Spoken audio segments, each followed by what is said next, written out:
Greetings, it is I, Tantus Naravan Dracovin, Lord and Emperor of the Dracovin Empire, and welcome. It is time to continue talking about the Pathfinder role-playing game. We were talking about magic. I'm moving into talking about arcane spells. Now, the main classes that cast arcane spells are, of course, wizards, sorcerers, and bards. Let's start with the wizard section of it. Now, wizards, of course, require intelligence to cast their spells. They have a number of slots in which they can prepare spells in and cast them, modified by a high intelligence might give them extra slots.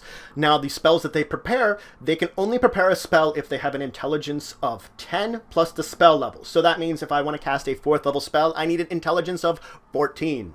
Now, you require 8 hours of rest to prepare a spell. This does not necessarily mean that rest is sleep. It just means you have to be relaxing with very little activity, not doing anything strenuous, effectively just sitting around resting. Doesn't need to be sleep, just resting. If you are interrupted by something like combat or anything, for each interruption that you have of up to an hour, you need 1 extra hour of rest in there. So you don't lose your entire time of resting if you get into a fight, but you need an extra hour each time you do that, and you need at least 1 hour before you actually prepare your spells of rest. That means if you had combat right at the end of your rest period, you still need an extra hour. Now, if you happen to have cast any spells during 8 hours of rest and not rest, then those spells count against your maximum number of slots you can prepare spells into for the day. So that means if I should have had a battle during the night and cast a bunch of spells, I cannot replace those spells for the rest I just had. I would have to wait an entire another set of 8 hours from that time of casting that spells in order to memorize new ones. Now, when preparing spells, you require, of course, your spellbook. The exception being read magic. You can prepare anytime, no matter what. Your spellbook, you need it to prepare all the other spells you might cast.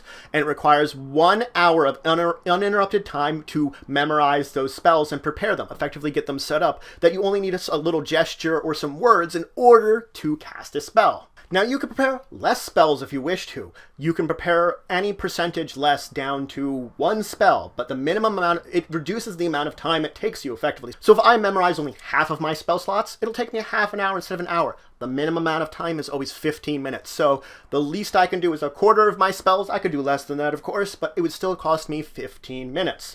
So if you had some spells prepared from the previous day, you can do a couple of things. First, you can keep them. Second, you could replace them. Third, you do not need a spellbook to memorize those spells into other slots. So if I had already memorized Fireball and I have a couple of 3rd level slots open, I can put Fireball into them because I already have it memorized. It took me the same amount of time. I could also then keep the Fireball, replace it. Those are the options. Now if a character should die, normally they lose all the spells they've memorized. They lose all that from their mind. The exception is there can be some potent, powerful magics when you bring them back to life, someone that has died. They retain that arcane knowledge because of the spell that was cast. You'll have to look under each of the spell, but assume that if a person dies and is brought back, normally they lose it all. Now, magic scrolls are written in an arcane language that requires a spellcraft check of 20 plus spell level or read magic to write. If you already have that spell in your spellbook and is one on your list, you can just cast it for free. If it is one that is not in your spellbook, you may have to make a cast level check to use it. Now, you can memorize spells from someone else's spellbook. This will require a spellcraft check of 15 plus the spell level per spell you are attempting to memorize. So it's for each time you do it. Now, for both the deciphering a scroll and deciphering a spellbook, you can try once per day to decipher it, and once you have, you don't have to worry about it anymore. Read magic, of course, is a little cheat, and that does not count towards that deciphering it with spellcraft. But effectively then, if I looked at my friend's spellbook and I needed it to memorize my spells, I could spellcraft my way through it, and if I successfully spellcraft all of them, next time I look at his spellbook, I don't have to make those checks again. I've already learned how to decipher all the spells in his book. Same with the scroll. I've already deciphered it. I don't have to worry about read magic. But again, once a day I can check on this. I can retry the next day. So I could use someone else's spellbook to memorize spells. What's when you get new spells? You get new spells first off.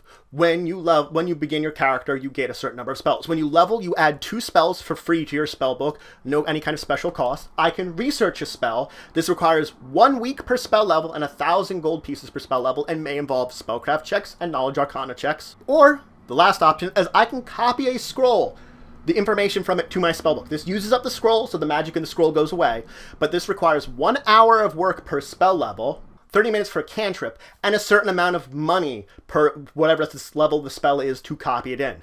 Every spell, regardless of what source I am putting it into my spellbook, takes up 1 page per spell level. Cantrips take up 1 also. So everything takes up pages, and every spellbook I have has 100 pages. So you may have multiple spellbooks if you have a lot of spells to cast that you might have to use more than 1. Now, as I said, the free spells you begin your character with or you gain per level do not cost you any money. You can just add those in. Only when you're researching or putting from a scroll into your spellbook does it cost money. Now, you can replace a lost or stolen spellbook. It will cost you money per spell you are putting back in, but any spell you have memorized, you can choose with the right amount of cost, equivalent to what it was to copy the scroll in, to put it into a new spellbook. When you do that, the spell you had memorized fades from your mind, and now it is in the spellbook, so you can memorize it again next time. Otherwise, if it was something that was in there that you hadn't had memorized, you'll have to find a way to replace it with scroll, or you can also borrow someone else's spellbook to begin copying it over that way too. So you can copy spells from a borrowed spellbook. That is another option that you can do. Now, you can sell an enemy spellbook that you have captured. You can sell it for half the price it would be to copy all the spells that are in there into the book. So however much money it would have cost for every spell to copy it into the book, half that, add it all together, that's how much you can sell a spellbook for. So that's it for today. I talked about an arcane spellcasting, just a little bit about it, and I primarily talked about wizards and their rules for arcane spellcasting, and all the other things like spellbooks, memorizing spells, all that important stuff that doesn't apply to some of the other spellcasting classes. Next time, I will finish going over some information on arcane spells by talking about bards and sorcerers, the people that know spells and then can cast them from slots. I'll move into divine spells after that. So if you have any questions, comments, anything you would say, anything I think I left out, please leave in the comments below. Please like, share, and subscribe to support for the channel, the empire, and the work I do. And until the next time, I bid you farewell.